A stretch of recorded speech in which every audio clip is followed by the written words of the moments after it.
How do you build a team? How do you keep a team? How do you deal with hundreds of crises a day? Chances are you can't. There are two kinds of people in this world. There are people who like the relentless futility, heat, pressure, the insanity of restaurant kitchens. And then there's everybody else, normal people. Everyone knows and trusts Anthony Bourdain's word, as the legendary chef's nuance and expertise chronicles decades of published works and public speaking events. And as he states, the industry is a fast-paced environment that definitely develops a certain stigma. But what happens when a chef breaks things down a bit? Where's the value created? How can we deliver consistent quality? What problems impact the customer? And most importantly, how do we give respect to the workers that make the kitchen functional in the first place?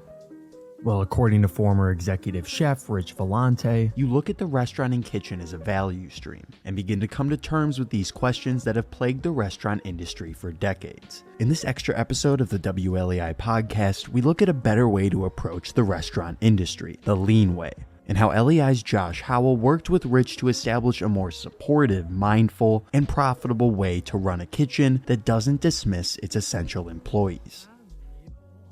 Hi, my name is John Cotter, a multimedia journalist for LEI, and I'll be the podcast editor and narrator for this episode. Kicking us off is LEI's executive director, Rich Vellante. When you're manufacturing a car, you're building something. And when you're in a kitchen, your recipe is something that is being built. You build the flavors, you build the components. Operating a restaurant probably seems easier than building a car at first glance. You'd rather build a hamburger than build a Tesla. But a restaurant has the same problems to solve. Cut the lead time from order to delivery, cook great quality food, provide great service, as just one piece in disarray can disrupt the whole process. Just ask LEI's president, Josh Howell. Sort of the work that they're doing to provide great experiences, great service, great food for the guests. They're finding purpose through the study of that work and the improvement of that work, or both? Well, I think there's different levels. I mean, from the management side, they're getting closer to the work to understand it so that they can manage better. From the cook level,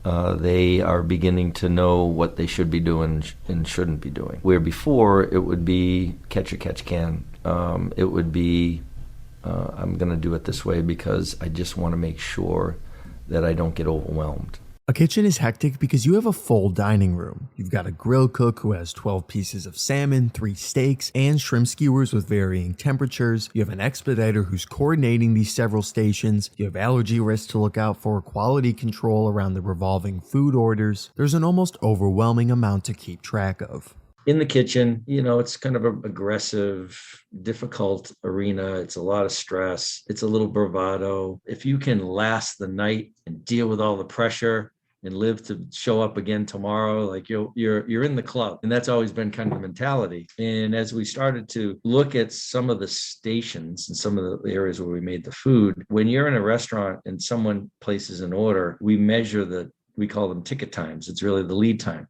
Someone places an order, how long does it take to get it to the table? You coordinate that with all the other stations, and it goes out to the customer. But does a ticket time tell the whole story? Is a cook unable to keep up because they can't handle the heat, or is it because they've been given an impossible job? Rich explains a shift in the mindset within the kitchen. Well, we realized in our situation that the oven station was one of those stations that was always dragging and behind all the others and really slowing down the rest of the operation. It was creating a longer lead time for everybody else. And we just thought it was because the guy on the station or the gal on the station, they just weren't good at what they did. And they're not good enough. And we have to find somebody else. And what a naive, immature way of looking at the work. And so what LEI helped us do is really build a work story. By beginning to solve issues around the oven station, they realized that it was the process, not the person, that might be slowing them down. And in the case of the seafood casserole, what we had someone do offlining was build that seafood casserole because there were about 9 ingredients that had to be put together. And if you can imagine the hand time for a cook who's doing other things, putting the seafood casserole together, it's inevitable that they're going to make mistakes. They're under a lot of pressure. They might forget something. What we understood was how many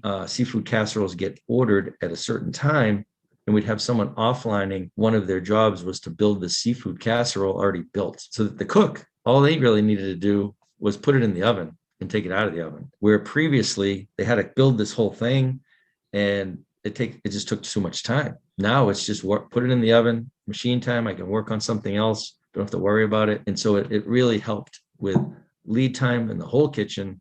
It helped with that actual individual and their work, and really making it more purposeful and a little bit easier for them to not get so stressed. So to me, that seafood casserole was something that started the whole journey for us. The work story centered around having pre-made batches of the seafood casserole at the prep station, so a cook then just needed to put a prepared dish in the oven rather than assembling all the components. And the results? Well, they went from a 95-second job to a 60-second job. They eliminated delays for the workers, which allowed for higher quality and a more consistent product. It sounds so silly at the time when you're, seasoned chefs and people that have been in the restaurant world. And what do you mean you want us to build a story? Meaning every time the individual touches something, how long does that take? And how do they build this? In our case, was a seafood casserole. So let's begin to understand the work. And our coach, Josh Howell, helped us to really, almost forcing us to say, look, this is where I want you to stay. I want you to understand the work being done on the seafood casserole. So we really literally had to measure the hand time, watch the hands. Where do they go? What do they do? How does it work? Understand the machine time, understand the hand time. And as we began to watch and began to build our story, meaning at each time the hand moves from one spot to the next, how long does that take? You build a story, tells you that this is how long it takes to build it. The multitude of different items that need to be prepared at different times and cadences can make for a disorganized workflow. But it all starts with observation and analysis, as Rich explains the fruit that was needed for the bar area. There were hundreds of stories and learnings that we went through in different parts of the organization. Cutting of fruit in the bar, for example. We would cut the fruit in a different area than where the bartenders would serve the fruit. So you're a bartender and it's a long night and you're tired and you've got all this fruit and the fruit ends up in the garbage. Okay. So the next morning, the person comes in and says, oh, there's no fruit. I'll just cut the fruit. And the restaurant was so large and busy that it would take 6 hours to cut all the fruit for this bar. Okay. So you can imagine how much fruit that was. We have a problem, right? We're throwing away cases of limes and lemons in over a year. That's extremely expensive. So how do we solve that problem? We have to do a number of different experiments. The first thing that we want to do is let's figure out how many drinks we sell that need a lime, how many drinks we sell that need an orange. We were cutting like a half a case of oranges, for example, and we only needed one orange. So we began to realize, let's figure out what we sell, how many we sell, and what does that equate to one lime, one orange, going through that journey, and also using some elements of communication by posting, following up, communication so that the two could speak to each other. We just saved like $40,000 worth of fruit in a year because we just closed the gap of demand and production. We just got closer to the customer instead of being so far away and making decisions from a distance. Just making decisions from afar creates a disconnect, as the best ideas tend to come from those who are closest to the work. And in the kitchen, it's the cooks whose work should encompass their passion, making quality food with minimal distractions, as their kitchen manager explains this when talking to LEI's editorial manager, Pat Panchik. If you're a cook and you really love to cook, that's what you want to do. You don't want to spend time gathering and, doing kind of tasks like that. We kept tying all the conversations down to, we're trying to make your job, more purposeful and more meaningful. And it's going to get easier if we embrace some of these changes. So I think that's ultimately what hit home for a lot of them. Mm-hmm.